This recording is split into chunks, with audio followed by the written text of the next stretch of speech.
नमस्कार, मी रुशाली यादव सारंग. आपण पाहताय माझा विशेष. यंदाचा दादासाहेब फाळके पुरस्कार हा दाक्षिणात्य सुपरस्टार रजनीकांत यांना जाहीर झालाय. मराठी भाषिक अभिनेत्याला हा पुरस्कार मिळणं हे सुखावणारच आहे. मात्र त्याच वेळेला सिनेसृष्टीमधल्या योगदानाचा विचार केला तर गेल्या 6 दशकांहून ज्यांनी सिनेसृष्टीला आपलं अमूल्य योगदान दिलं, आपल्या निरागस शालीन अभिनयातून ज्यांनी मराठी माणसाच्या मनावर अधिराज्य गाजवलं, त्या सुलोचना दीदींचा विचार आजही सर्वोच्च अशा दादासाहेब फाळके पुरस्कारासाठी झालेला नाही. आणि हीच खरी मराठी माणसाच्या मनामधली खंत आहे. आज 90 पार केलेल्या सुलोचना दीदींना दादासाहेब फाळके पुरस्कार कधी मिळणार? राजकीय दृष्ट्या थोडासा विचार केला तर निवडणुकांचं वारं वाहत असल्यानं रजनीकांत यांच्या नावाचा विचार झालेला आहे का, असे अनेक प्रश्न आहेत. आपल्याला चर्चा करायची आहे. आपल्यासोबत आहेत केशव उपाध्ये, जे भाजपचे मुख्य प्रवक्ते आहेत. त्याच्यानंतर सुशांत शेलार आपल्यासोबत आहेत, जे शिवसेना चित्रपट सेनेचे कार्याध्यक्ष आहेत. उज्ज्वल ठेंगडी सर आपल्यासोबत आहेत, निर्माता दिग्दर्शक महेश टिळेकर आपल्यासोबत सुद्धा आहेत. या सर्वांसोबत आपल्याला चर्चा करायचीच आहे. मात्र त्याआधी हा एक छोटासा रिपोर्ट आपण पाहूयात.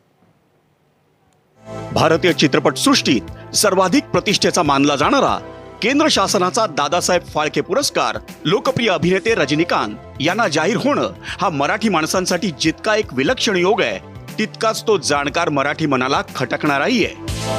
भारतीय चित्रपट सृष्टीचे जनक असलेले मराठमोळे निर्माते दिग्दर्शक दादासाहेब फाळके यांच्या नावानं दिला जाणारा हा पुरस्कार रजनीकांत यांना म्हणजे मूळच्या शिवाजीराव गायकवाड या मराठी भाषिक अभिनेत्याला मिळणं हा त्यांच्या कट्टर चाहत्यांइतकंच कुणीही सहज स्वीकारतं. कारण 70 वर्षाचे रजनीकांत यांनी गेली 45 वर्ष दाक्षिणात्य चित्रपट सृष्टीवर अधिराज्य गाजवलंय. सुपरस्टार असूनही मैं ऐसा ही हूं शैलीतल्या साध्या राहणीमुळे रजनीकांत यांची जनमानसातली प्रतिमा त्यांच्या पडद्यावरच्या प्रतिमेपेक्षा कितीतरी मोठी आहे. पण निव्वळ चित्रपट सृष्टीतल्या योगदानाचा विचार करायचा तर रजनीकांत यांच्या तुलनेत वात्सल्य सिंधू सुलोचना दीदींचं पारडं खूपच जड आहे. दिग्गज अभिनेत्री सुलोचना दीदी आज 92 वर्षांच्या आहेत. त्यांनी 1943 सालापासून 150हून अधिक मराठी आणि 250हून अधिक हिंदी चित्रपटांमधून भूमिका केल्यात. भारताच्या अनेक राष्ट्रपतींनी त्यांच्या अभिनयाचा वेळोवेळी गौरव केलाय. रजनीकांत आणि त्यांचा आदर्श असलेल्या अमिताभ बच्चन यांच्या पिढीच्या अनेक नायकांवर त्यांनी आईची माया केली आहे आणि प्रसंगी त्यांचे कान उपटण्याचाही अभिनय केलाय. त्या मातृतुल्य अभिनेत्रीला डावलून रजनीकांत यांना दादासाहेब फाळके पुरस्कार जाहीर करण्यामागे 5 सदस्यीय निवड समितीची कोणती भूमिका होती? रजनीकांत यांची भाजप आणि संघाच्या जवळ जाणारी विचारसरणी त्यांना अधिक जवळची वाटली का? की तामिळनाडूत आधी राजकीय पक्ष स्थापण्याची घोषणा करून मग प्रकृती अस्वास्थ्याच्या निमित्तानं निवडणुकीच्या तोंडावर माघार घेण्याची रजनीकांत यांची तडजोड अधिक वजनदार ठरली? ब्युरो रिपोर्ट, एबीपी माझा. चर्चेला मला सुरुवात करायची. मी सुरुवातीला जाते उज्ज्वल ठेंगडी सरांकडे. ठेंगडी सर, आज सुलोचना दीदींचं वय हे 90 पार आहे. इतक्या वर्षामध्ये दादासाहेब फाळके पुरस्कारासाठी आता त्यांच्या नावाचा विचार सुद्धा होत नाही. म्हणजे याबाबत खरंच आश्चर्य वाटतं. तुम्ही सुद्धा मोदी सरकारकडे आर्जवी विनंती सुद्धा केलेली होती की दादासाहेब फाळके पुरस्कारासाठी त्यांच्या नावाचा विचार व्हावा. ठेंगडी सर.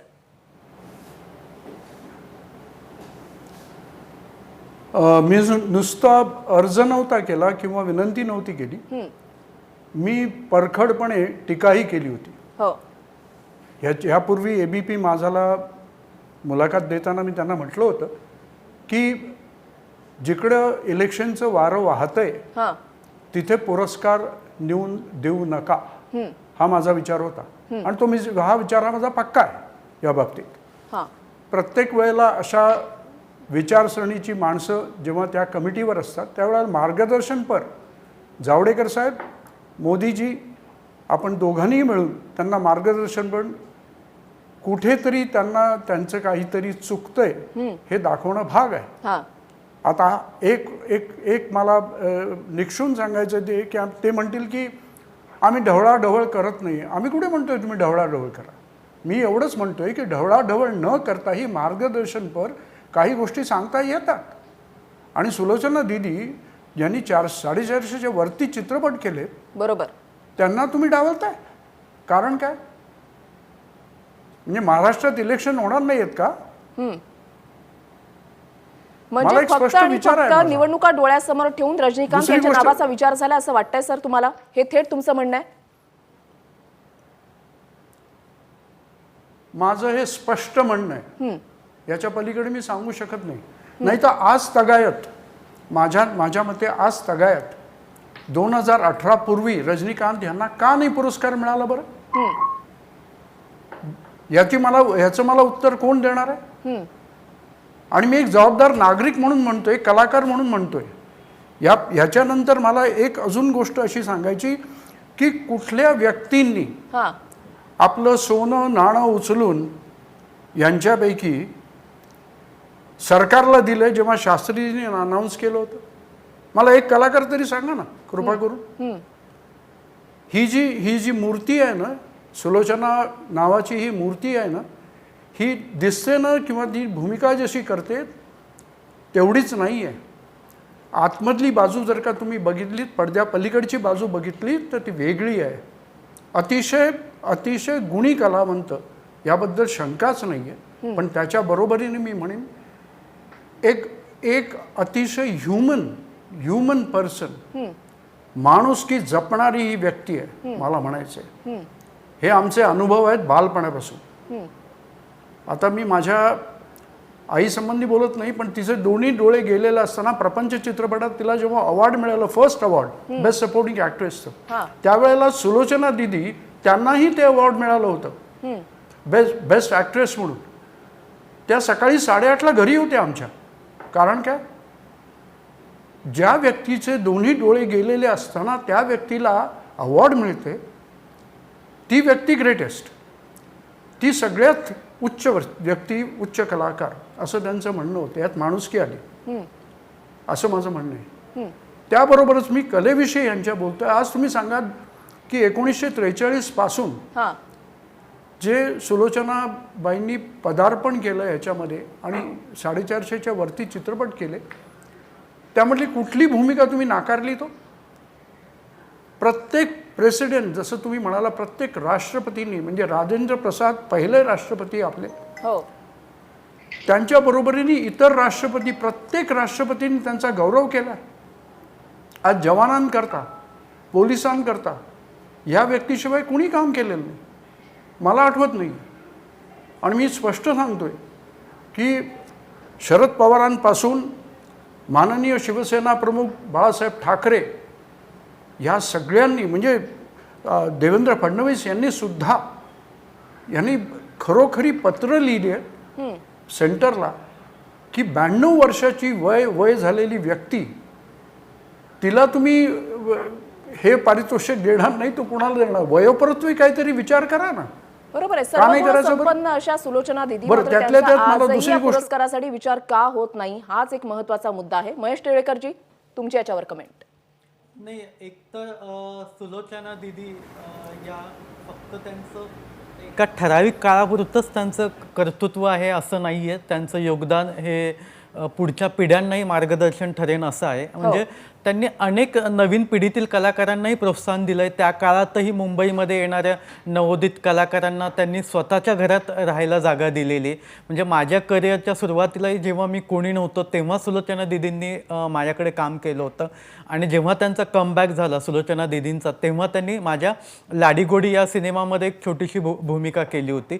आणि त्या अजूनही, म्हणजे एखाद्या कोणत्याही कलाकाराचं काम आवडलं की त्या स्वतःहून त्याला फोन करतात आणि सांगतात. इवन माझ्या बाबतीतही मी हा अनुभव घेतलेला आहे. कुठेही माझं नाव आलं किंवा माझ्या कार्यक्रमाच्या संदर्भात बातमी वाचली की सुलोचना दिदी स्वतःहून फोन करून कौतुक करतात. म्हणजे त्यांचं पडद्यामागचं कामही तितकंच महत्वाचं आहे. पण आता असं वाटतंय की तो कलाकार सध्या किती लोकप्रिय आहे हे बघून त्याला पारितोषिक दिली जातात की काय, अशी आता शंका येऊ लागलेली आहे. 2008 मध्ये मला तेव्हाच्या राष्ट्रपती प्रतिभाताई पाटील यांना मी आणि निळूभाऊ फुले आम्ही दोघे भेटलो होतो. आणि सुलोचना दिदींना दादासाहेब फाळके पुरस्कार का मिळत नाही आहे त्या संदर्भात आम्ही निवेदनही दिलं होतं.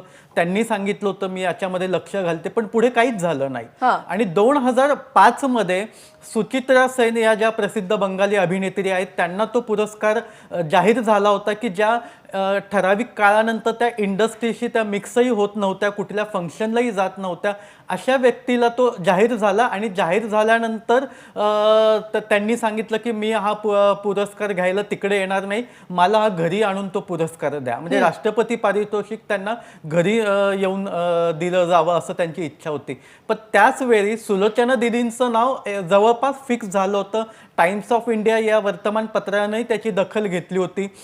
माननीय शरद पवार साहेबांनी त्यासाठी प्रयत्न केले होते. पण एवढं सगळं असताना कुठंतरी मला वाटतं ते लॉबिंग कमी पडलं असं मला वाटतं.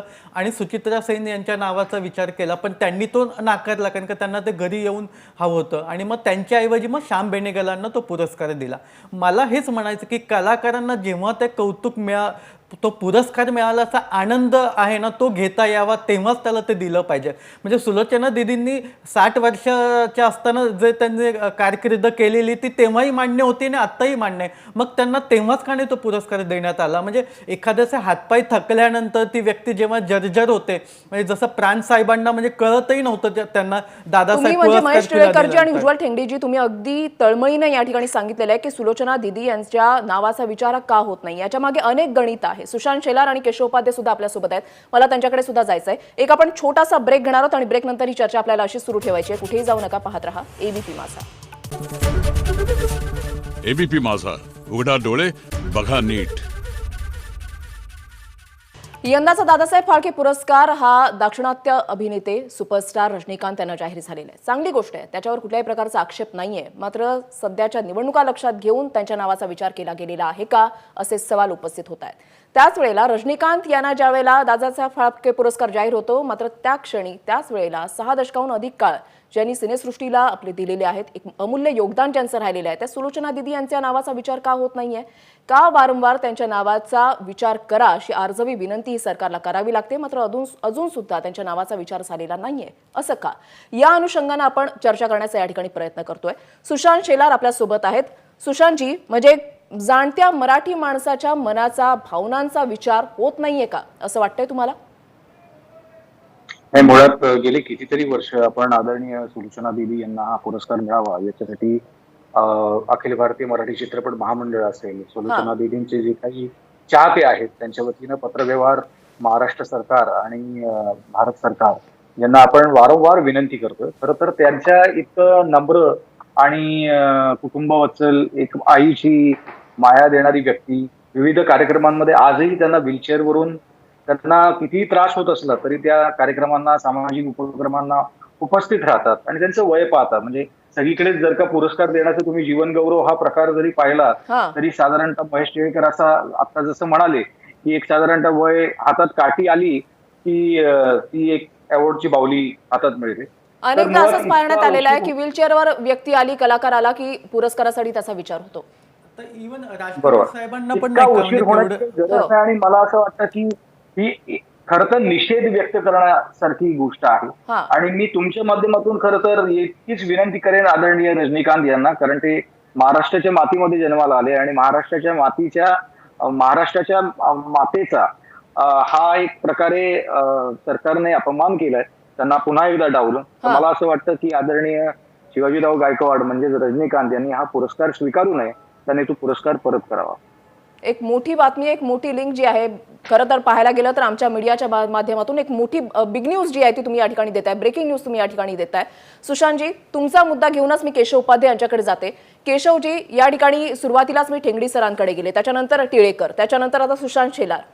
कुठेतरी एक पॉलिटिकल अँगल सुद्धा रजनीकांत यांचं नाव जाहीर करण्यामागे आहे?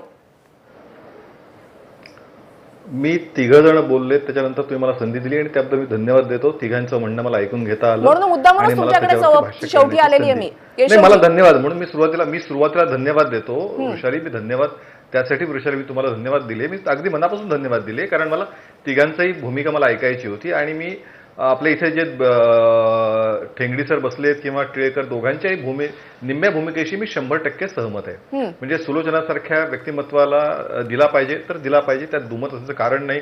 2005 साली असं काय घडलं की ज्यावेळी त्यांना नाव जवळपास त्यांचं फायनल झालं आणि मग लॉबिंग झालं की नाही, आता मला काहीच त्या विषयातली माहिती नाही 2005 सालातली, त्यामुळे त्यावेळी का नाही दिले गेलं हा आता मला माहिती नाही. पण सुलोचना दीदींना पुरस्कार मिळाला पाहिजे ही माझी भूमिका आहे आणि ह्याच भावना मी जावडेकरांपर्यंत पोहोचवतोय. दुसरा त्यातला सगळ्यात एक महत्वाचा मुद्दा या सगळ्या भूमिकेमध्ये फक्त माझी आयबीपी तुम्हाला विनंती आणि माझी ठेंगडीनं सुद्धा विनंती की ह्याच्यामध्ये मराठी आणि निवडणुकीच्या तोंडावरती काय अमुक केलं का, अशा प्रकारचा भेद करण्याचा कृपया प्रयत्न करू नका. मात्र जर शंका गेल्या- मनामध्ये गेल्या- येतेच ना माझ्या केशवजी, माझ्याकडे list आहे. शंका मनामध्ये उपस्थित होतेच ना. मग मला सांगा नाही रजनीकांत हे मराठीच नाव आहे. मग मी ज्या सोलापुरात होतो त्या सोलापुरात ते नोकरी करत होते, मराठी बोलत होते, मराठी उत्तम येतं. म्हणजे मराठी एक मिनिट, आता मी कृपया माझी विनंती आहे की माझं पूर्ण होऊ द्या, मग आपण हवं ते मुद्दे मांडा.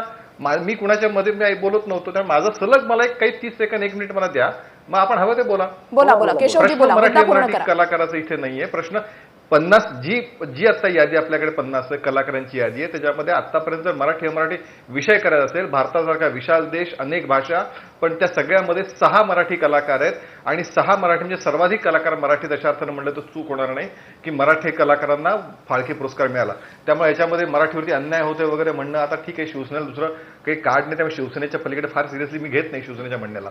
पण बाकी इथे 2 जे सिरियस गंभीर इथं बसले दिग्दर्शक आहेत, दोघेही अतिशय मान्यवर आहेत, त्यांना मी हे सांगू इच्छितो. दुसरं, ज्या तामिळनाडूचं निवडणुकी तोंडावरती आणि हे स्वाभाविक असं तुम्हाला वाटणं चुकीचं नाहीये, कारण 2014चा किस्सा मला आठवतोय. 2014ला भारताच्या खेळ मिनिस्ट्रीनी, त्यावेळेच्या स्पोर्ट्स मिनिस्ट्रीनी भारतरत्नसाठी ध्यानचंदचं नाव, ज्याने 3 वेळा त्यांच्यामुळे आपल्याला ऑलिम्पिकमध्ये गोल्ड मेडल मिळालं, अशा ध्यानचंदचं नाव भारतरत्नासाठी शिफारस केली होती.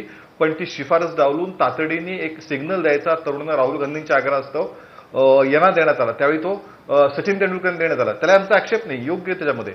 पण अशा पद्धतीने केवळ काही गोष्टी डोळ्यासमोर ठेवून केल्या गेल्या. पण या ठिकाणी खरं म्हणजे या 5 जे ज्युरी होते, अतिशय 5 ज्युरी नाव आहेत आणि ती भारतीय जनता पार्टीच्या सांगण्यावरती ते करतील. म्हणजे आशा भोसले, शंकर महादेवन, सुभाष घई, विश्वजित, मोहनलाल असे मोठे मोठे कलाकार हे 5 ज्युरी होते. हे काहीतरी कोणाच्या सांगण्यावरनं करतील, इलेक्शन डोळ्यासमोर ठेवून करतील. बरं, ज्याचा उल्लेख तुम्ही करताय त्या तामिळनाडूमध्ये भारतीय जनता पार्टी जागा लढवते 20. म्हणजे असं म्हणजे हे तर म्हणजे आपण थोडंसं म्हणजे मान्य मला की तुमच्या मनातल्या भावना तुम्ही मुख्य व्यक्त करताय, पण त्याला थोडी तर्काची पण जोड दिली पाहिजे की ज्या ठिकाणी भारतीय जनता पार्टी मुळातच जागा कमी लढते त्या ठिकाणी अशा पद्धतीने करायचा प्रश्न येतो कुठे भारतीय जनता पार्टीला. त्यामुळे या सगळ्याच्यामध्ये खरं तर 5 ज्युरी जे असतील त्या 5 ज्युरींची भूमिका खरं तर आपण समजून घ्यायला पाहिजे होती की त्यांनी याच्यामध्ये का नाही केलं.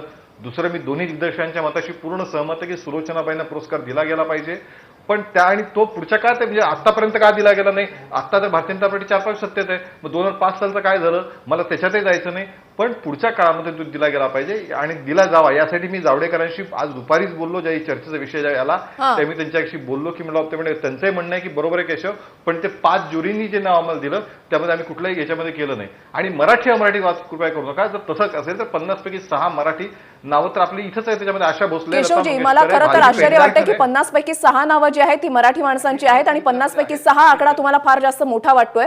सुशांतजी, तुमची एक छोटीशी कमेंट त्याच्यावर मला घ्यायची आहे. नाही, मला फक्त एवढंच म्हणायचं, आता त्यांनी काहीतरी शिवसेनेचं नाव घेण्याचा प्रयत्न केला. मुळात याच्यामध्ये पक्षाचं नाव घेण्याचा काही संबंधच येत नाही, कारण एक कलाकाराच्या वतीनं आणि एक महाराष्ट्रामध्ये मराठी माणसासाठी शिवसेना कायमच झटत आलेली आहे, लढत आलेली आहे. त्याच्यामुळे माझ्या पक्षाचं नाव घेण्याचा काही विषयच नव्हता. पण त्यांना एक गोष्टीची एक माहिती असायला पाहिजे की जर का ते म्हणतात की तामिळनाडूचं निवडणूक आम्ही डोळ्यासमोर ठेवून काय पुरस्कार दिलेला नाहीये, पण जर का ही निवडणूक समोर ठेवून पुरस्कार नाही दिलाय तर मग 5 वर्षापूर्वी रजनीकांत यांचं कारकिर्दी पण खूप तुडकी नाहीये. त्यांना मागच्या वर्षी दिला असता तरी झालं असता. ते अचानक पक्ष काढायचं डिक्लेअर करतात, मग कुठेतरी त्यांची समजूत काढली गेली असेल की तुम्हाला यावर्षीचा दादासाहेब फाळके पुरस्कार दिला जाणार आहे आणि म्हणूनच त्यांची तब्येत कदाचित बिघडली असेल आणि अशा पद्धतीचं काहीतरी सेटलमेंट केल्यासारखं वाटतं. त्यात काही वावगं नाही. ठीक आहे, मला ही चर्चा अशीच पुढे सुरू ठेवायची. एक छोटासा आपण ब्रेक घेणार आहोत. ब्रेक नंतर मला ठेंगडी सरांकडे जायचंय. एक छोटासा ब्रेक, कुठेही जाऊ नका, पाहत रहा एबीपी माझा. एबीपी माझा, उघडा डोळे बघा नीट. आपण माझा एबीपी माझा. मला आता वेळ न दवडता उज्ज्वल ठेंगडी सरांकडे जायचंय. ठेंगडी सर, ब्रेकवर जाण्याआधी केशव उपाध्ये यांनी स्पष्टपणे सांगितलेलं आहे की निवडणुकांचा आणि रजनीकांत यांचं नाव जाहीर करण्यामागचा काही एक संबंध नाही. तुम्ही सुरुवातीलाच सांगितलेलं होतं की हो, निवडणुका डोळ्यासमोर ठेवून पुरस्कारांची घोषणा जी आहे ती या ठिकाणी केली जाते. दुसरा मुद्दा केशव उपाध्ये यांनी जो मांडलेला होता तो असा होता की ज्युरीने हा निर्णय घेतलेला आहे, त्याच्यामध्ये भाजपचा संबंध येतोच कुठे? ठेंगडी सर. माझं म्हणणं असं आहे की मी भेदभाव करणारा नाही. मराठी अमराठी कलाकार हा भेदभाव करणारा मी नाही.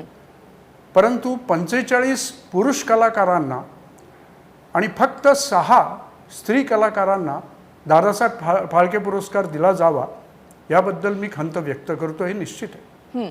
आणि ती मला करण्याची मला मुभा आहे, मी म्हणेन. दुसरी गोष्ट अशी की जर का इतकी डिस्पॅरिटी असेल तर तुम्ही हे दादासाहेब फाळके अवॉर्ड विभागून का नाही देत? म्हणजे एका स्त्री कलाकाराला आणि एका पुरुष कलाकाराला. मी ह्याच्याकरता हे म्हणतोय की हे जर का विभागून दिलं, आता तुम्हाला 2019चा पुरस्कार हा दिला गेलाय, मी त्याच्याबद्दल काही बोलणार नाही. पण मला कुठेतरी असं वाटतं की जर का गायकवाड साहेब आमचेच आहेत, ह्या मातीत जन्म घेतलाय त्यांनी निदान ते अवॉर्ड सुलोचनाताईंना अर्पण करावं की तुमच्या नावाने हे अवॉर्ड मी घेतोय, मला त्यात आनंद होईल. परंतु 2020चं अवॉर्ड हे निश्चितपणे सुलोचनाबाईंना जावं अशी मला मला मला मला तर खात्री आहे की त्यांना मिळेलच मिळेल.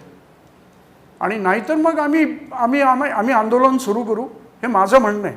मग तुम्ही काही वाटेल ते म्हणा त्याबद्दल. मला शेवटची गोष्ट एकच सांगायची तुम्हाला की कलाकारांमध्ये भेदभाव नाही. जसा टेररिस्टमध्ये तुम्ही म्हणता भेदभाव नाही, terrorist doesn't have a religion, त्याप्रमाणे कलाकाराला रिलिजन नाही, चित्रपटाला भाषा नाही, ती एकच भाषा, चित्रपटाची भाषा. म्हणून माझं म्हणणं एकच आहे की हाच पुरस्कार तुम्ही एका स्त्रीला आणि एका पुरुष व्यक्तीला त्यांना विभागून द्या प्रत्येक वर्षी. म्हणजे ही जी डिस्पॅरिटी आहे स्त्री आणि पुरुषांची, 44 आता 45 पुरुष आणि 6 स्त्रिया, ती डिस्पॅरिटी भरून निघेल केव्हा ना केव्हा तरी, असं माझं म्हणणं आहे. केशव उपाध्येजी, जे ठेंगडी सरांनी ज्या सूचना केलेल्या आहेत त्या सूचनांचा विचार होईल? असं आहे की 2-3 गोष्टी पूर्ण प्रामुख्याने मांडल्या पाहिजेत. मी उज्ज्वल ठेंगडेंच्या सूचनांशी 100% सहमत आहे. त्याच्यामध्ये की सुलोचना म्हणजे आता शेवटी असं आहे की त्यांनी तो रजनीकांतनी पुरस्कार अर्पण करावा का न करावा हा रजनीकांतचा निर्णय असेल. तो तुम्ही किंवा उज्ज्वल ठेंगडे किंवा एबीपी ह्याच्यात कुणीच भूमिका करू शकणार नाही. तो त्यांचा प्रश्न आहे, त्यांनी काय करावं हा त्यांचा प्रश्न आहे. पण अनेक गुणी कलावंत आहेत, म्हणजे ह्या मताशी मी त्यांच्या पूर्णपणे सहमत आहे की या देशामध्ये प्रचंड गुणी कलावंतांची खाण आहे. इव्हन आता सुलोचनाताई जर आहेतच, पण महाराष्ट्रात असेच आणखीन खूप गुणी कलाकार आहेत की ज्यांना नक्कीच अशा प्रकारच्या पुरस्काराची गौरवलं जायला पाहिजे होतं. देशात इतर भाषात असे कलाकार आहेत, त्यामुळे ती संख्या वाढवली पाहिजे असं त्यांचं म्हणणं आहे की विभागून दिले पाहिजेत. असं तर नक्की या गोष्टीचं मला असं वाटतं की त्या सरकार म्हणून त्याचा विचार नक्की करता येऊ शकतो, सरकारकडे तशा सूचना देता येऊ शकतात. बाकी राहता प्रश्न शिवसेनेचे काय इथं ते बसलेत, ते अर्थात शिवसेनेचे म्हणून बसलेत म्हणून त्यांच्याबद्दल त्यांची दखल घेण्याची गरज होती, नाही तर दखल घेण्याची ती आवश्यकता नव्हती. मुळात असं आहे की मराठी बरोबर आहे की शिवसेना प्रमुख बाळासाहेब ठाकरे हे ज्यावेळी शिवसेना प्रमुख होते त्यावेळी मराठी माणसांच्या हक्कासाठी ती लढणारी संघटना होती. पण मी अशा 10 गोष्टी गेल्या वर्षभरातल्या मी सांगू शकतो की ज्यावेळी मराठी माणसाचा हक्क शिवसेनेने कधीच सोडून दिला. त्यामुळे उगाचच आता मराठी माणसाच्या नावाखाली काही एक मिनिट सुशांतजी, माझा पूर्ण होऊ द्या. सुशांतजी माझं विद्यार्थी, एक मिनिट सुशांतजी, अहो माझं होऊ द्या. ही पद्धत नाही, ही शिवसेनेची शाखेतली बैठक नाही, इथे शिवसेने चर्चा करावी लागते. ऐकून घ्या, ऐकून घ्या जरा, माझं पूर्ण, मी मध्ये बोललो नाही कोणाच्या, एखाद्या कोणतेही राजकीय मापदंड न लावता ते दिले पाहिजेत. प्रत्येकाला वाटत असतं की आमच्या भाषेतील कलाकाराला तो पुरस्कार मिळायला हवा.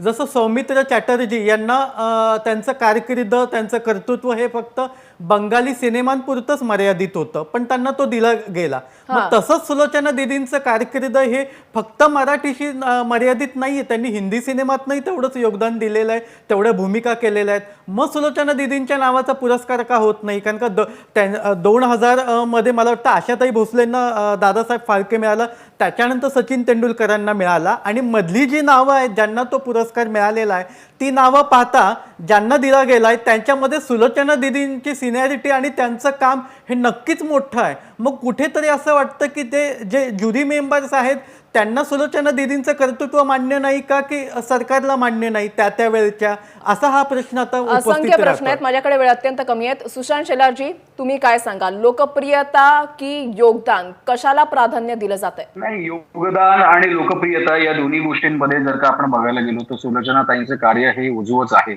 आणि मला असं म्हणायचं की शिवसेनेचा हा जर का प्रश्न आला तर शिवसेना ही कायम मराठी चित्रपटाच्या मागे, मराठी कलाकारांच्या मागे, रादर प्रत्येक कलाकारांच्या मागे, कारण आदरणीय बाळासाहेब स्वतः व्यंगचित्रकार होते. आदरणीय उद्धव साहेब हे छायाचित्रकार आहेत. संपूर्ण शिवसेनेमध्ये कलाकारांना नेहमीच अभिमान वाटेल अशीच वागणूक देण्यात आलेली आहे. आणि राहिला शाखेचा विषय, तर शाखेमध्ये असे असंख्य प्रश्न आहेत जे चर्चेने सुटतात. आम्ही आमच्या कार्यालयामध्ये डान्स करत नाही साहेब. आम्ही अशा पद्धतीने चर्चा करूनच जे काय असेल ते प्रश्न सोडवण्याचा प्रयत्न करतो. केशव उपाध्यायजी, तुमची शेवटची कमेंट.